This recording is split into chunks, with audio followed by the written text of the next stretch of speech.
Hello, class. In this presentation, I'm going to talk about and show you the many interesting things about my friend Nadia, her family, and their Peruvian culture. Nadia and I have been friends for a little over 7 years. Nadia moved to Greene County when her family relocated to Kentucky, and we became acquainted through mutual friends. Our friendship has spanned throughout our school years. I was so glad when she said I could make this presentation about her and her culture. To be honest, it was a great opportunity to learn more about the unique heritage that makes Nadia's experience interesting and different from my own. Nadia is just like most typical American teens. When I asked her about her hobbies and interests, she described experimenting with makeup, fixing her hair, and listening to current music. Punk rock is her favorite genre, but she also listens to rap, rock, and hip hop. In some respects, her Americanized activities and interests might hide her rich history, but she acknowledges that this is different than her heritage. Nadia is from Peru. When most people hear about the country Peru, they probably think of Machu Picchu, which is what you see in the background, and other famous Peruvian landmarks. Machu Picchu is an architectural remnant of the Inca civilization, situated between the Amazon basin and the Peruvian Andes. It represents a beautiful testament to the marriage of urban and agricultural interests from centuries ago. Chavan, Zechen, and Nazca civilizations were among the earliest to reside in Peru. It remained a Spanish colony primarily until the late 1800s, and the cultural heritage remained strong despite the layering of multiple other influences. Peruvian lifestyle centers around the rich ecosystem of the land. With geographical diversity of rainforests, deserts, and water, so many of the activities of the country involve exploring nature. Activities such as surfing, rock climbing, and mountain biking and hiking all the lands. Nadia's family originated from a small town on the eastern border in Peru called Chimbote. So in this picture, whenever you look at the Peru, if you look just to the left of that, that's Chimbote, and that's where she's from. Chimbote was established in the early 19th century as a fishing village. Because it borders the Pacific Ocean, it became an export center for fish, minerals, cotton, and rice.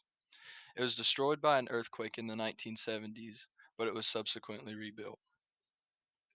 Nadia's family consists of her Peruvian mother, which came over to America for better educational opportunities and a better future.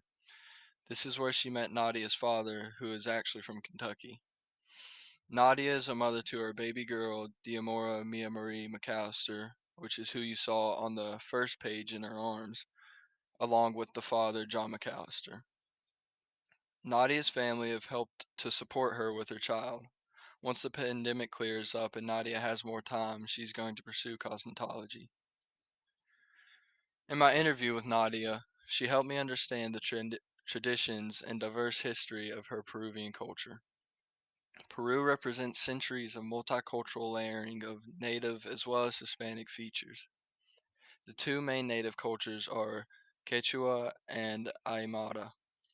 Characteristics of this culture include vibrant and colorful clothing, which is some of the clothes that you see these two women wearing on screen.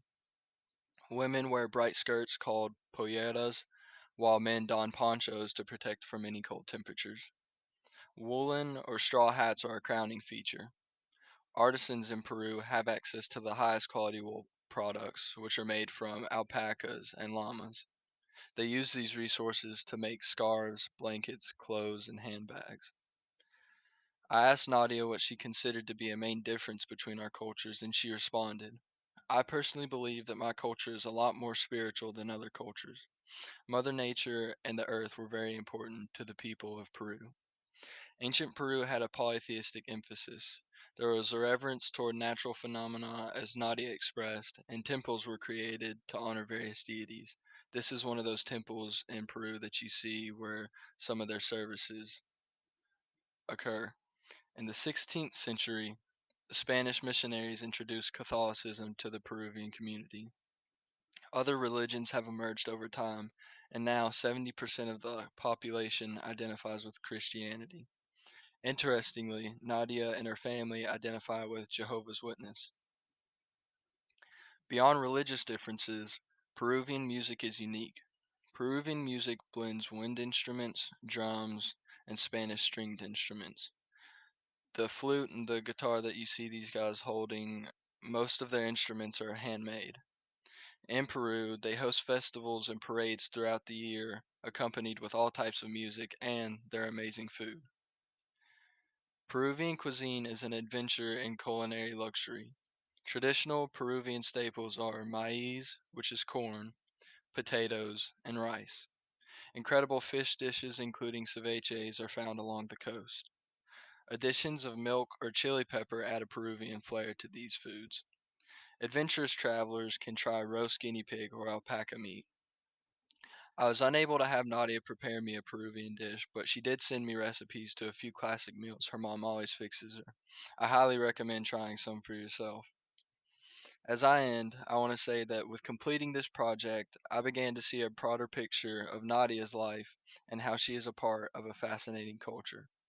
I hope this presentation inspires you to dive further into Peruvian culture so you can experience just a little bit for yourself. Thank you and goodbye.